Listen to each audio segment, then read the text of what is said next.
எல்லோருக்கும் வணக்கம். பெரிதார் அருளால் எல்லோருக்கும் எல்லாம் கிடைக்கட்டும். 5 கரத்தினை ஆணை முகத்தினை இந்தி நிலம்பரை போலி மேற்றினை நந்தி மகந்தனை நாண குழந்தனை புந்தியில் வைத்தடி போற்றுகின்றனே. ஓம் வாக்தேவேஷ வித்மேயே விரிஞ்சி வந்தேய தீமையே தந்தோ வாணி பிரச்சோதயாத். ஆதித்யாய சோமாய மங்களாய புதாயச குரு சுக்கர சனியஷ ராகுவே கேதுவே நமக. எல்லோருக்கும் என்னுடைய அன்பான வணக்க வேண்டுகோள்கள். என்னுடைய வீடியோவில் முழுமையாக பாருங்கள், சப்ஸ்கிரைப் பண்ணிக்கோங்க, கமெண்ட் பண்ணுங்கள், அதில் என்ன நிறைவுரைகளையும் சொல்லுங்கள். முடிந்த வரைக்கும் நல்ல வீடியோக்களை போடலாம்னு இருக்கிறேன். இன்றைக்கி ஒரு முக்கியமான ஒரு தகவலை கொடுக்கலாம்னு இருந்தேன். அதாவது குலத்தொழில், தன்னுடைய முன்னோர்கள் விட்டுட்டு சென்றதை யாரெல்லாம் செய்வார்கள், அந்த தொழிலை மேற்கொண்டு அந்த தொழிலில் யாருக்கு சிறப்பு வரும் அப்படிங்கிறது தான் நீ சொல்லலாம். தான் குலத்தொழிலுங்கிறது ஈவன் 5ஆம் இடம் தான். பூர்வ புண்ணிய ஸ்தானாதிபதிங்கிறது 5ஆம் இடம். அவங்க உன்னுடைய குலத்தை தெரிவிக்கிறது. கர்ம காரகனான 10ஆம் இடம் தொழில் ஜீவன ஸ்தானாதிபதி.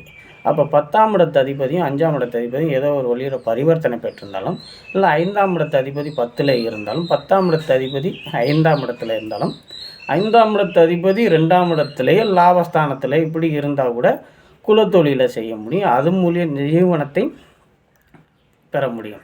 நல்ல வளர்ச்சிகள், முன்னேற்றம் எல்லாரும் பிள்ளைகளால் யோகம், செல்வாக்கு எல்லாமே இந்த 5ஆம் இடம் தான் கொடுக்கும். அப்போ குலத்தொழிலுக்கு 5ஆம் இடம் 10ஆம் இடம் 2, 11 இதில் இருந்து நல்ல வளர்ச்சிகளும் பொருளாதாரத்தையும் கொடுக்கும். அதே மாதிரி 5ஆம் இடத்து அதிபதி நல்லா வலுப்பெற்று உட்காந்துருக்கேன், வீடு கொடுத்தவன் நல்லா இருக்கையில் அவன் குலத்தொழிலில் மிகப்பெரிய அளவில் சக்ஸஸ்ஃபுல் பண்ணுறான் அப்படிங்கிறத உண்மையான கூற்று. அது மாதிரி யாருடைய ஜாதகங்கள் இது மாதிரி இருந்துச்சுன்னா கண்டிப்பாக அந்த குலத்தொழிலை எடுத்து செய்யுங்க. இன்றைக்கி எல்லோரும் குலத்தொழிலுங்கிறது அதிக பேர் செய்கிறது இல்லை.